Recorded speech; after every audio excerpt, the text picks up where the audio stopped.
ఇక తెలంగాణ వ్యాప్తంగా అన్ని జిల్లాల్లోనూ గణనాథుల్ని ప్రతిష్ఠించారు. అయితే ఆయా సంబంధిత ఉత్సవ కమిటీ సభ్యులు ప్రత్యేక శ్రద్ధలతోటి భక్తితోటి అక్కడ వినాయక చవితి వేడుకల్ని జరుపుతూ ఉన్నారు. ఇక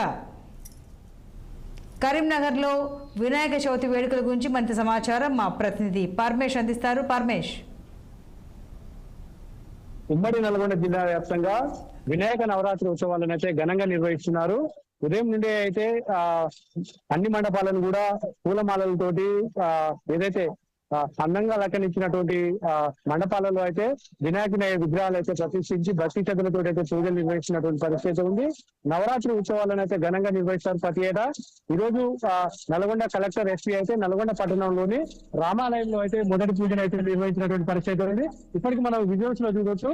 ఇప్పటికి కూడా అనేక గ్రామాలకు సంబంధించినటువంటి గణనాథులు అయితే తమ తమ ట్రాక్టర్లో ఏర్పాటు చేస్తున్నటువంటి ట్రాక్టర్లు తీసుకుని తరలి వెళ్తున్నటువంటి పరిస్థితి ఉంది.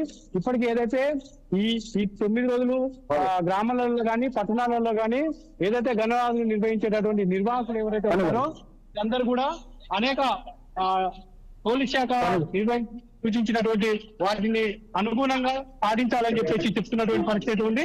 మండపాలలో ముఖ్యంగా కరెంటు విద్యుత్ ఏదైతే వినియోగించుకుంటుందో ఆ విద్యుత్ వినియోగించుకునే కాడ కూడా అందరూ కూడా అప్రమత్తంగా ఉండాలి, ఎలాంటి షార్ట్ సర్క్యూట్ కాకుండా చర్యలు తీసుకోవాలని చెప్పేసి సూచించినటువంటి పరిస్థితి ఉంది.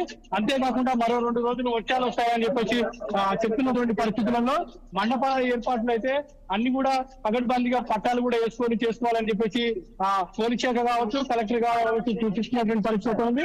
ఇప్పటికైతే అన్ని గ్రామాలలో కూడా ఇప్పటికే అనేక రకాల గణనాథులు అయితే వెళ్తున్నటువంటి పరిస్థితి కూడా చూడొచ్చు. అంతేకాకుండా ఉమ్మడి నల్గొండ జిల్లా వ్యాప్తంగా ఇప్పటికే అన్ని గ్రామాలలో కూడా గణనాథులను తమ తమ మండపాలను కూడా ప్రతిష్ఠించినటువంటి పరిస్థితి ఉంది. చిన్నపిల్లల కానించి పెద్దవాళ్ళ దాకా అందరూ కూడా ఎంతో భక్తి శ్రద్ధలతోటి నిర్వహించేటటువంటి ఈ నవరాత్రి ఉత్సవాలలో ఎలాంటి ఇబ్బందులు జరగకుండా అన్ని ఏర్పాట్లు పూర్తి చేయాలని చెప్పేసి అధికారులు కూడా ఇప్పటికే చేస్తున్నటువంటి పరిస్థితి ఉంది.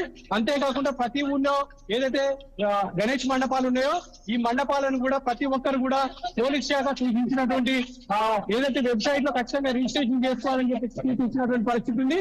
అంతేకాకుండా పోలీసులు కూడా ప్రతి మండపానికి వచ్చి అక్కడ ఉండేటటువంటి మండపాలను కూడా పరిశీలిస్తున్నటువంటి పరిస్థితి అయితే ఉంది.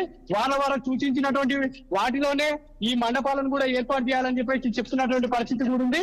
ఎక్కడ కూడా ఉమ్మడి నల్గొండ జిల్లాలో అత్యంత భక్తి శ్రద్ధలతోటి నిర్వహిస్తున్నటువంటి పరిస్థితి ఉంది. అంతేకాకుండా ఏదైతే నిమజ్జనం ఏర్పాట్లను కూడా ఇప్పటికే పోలీస్ శాఖ సూచించినటువంటి ప్లేస్లలో వాటికి సంబంధించినటువంటి ఏర్పాట్లను కూడా చేస్తున్నటువంటి పరిస్థితి ఉంది. ట్రైన్లను కూడా అక్కడికి ఏర్పాటు చేసి ఎవరికి కూడా నిమజ్జన సమయంలో ఎలాంటి ఇబ్బందులు కలగకుండా చూస్తున్నట్టు కలెక్టర్ కావచ్చు, ఎస్పీ కావచ్చు ఈ రోజు సూచించినటువంటి పరిస్థితి ఉంది. అంతేకాకుండా పోలీస్ శాఖ కూడా ఏదైతే ఈ మండప నిర్వాహకులు కూడా సహకరించాలని చెప్తున్నటువంటి పరిస్థితి కూడా ఉంది. Right, thank you.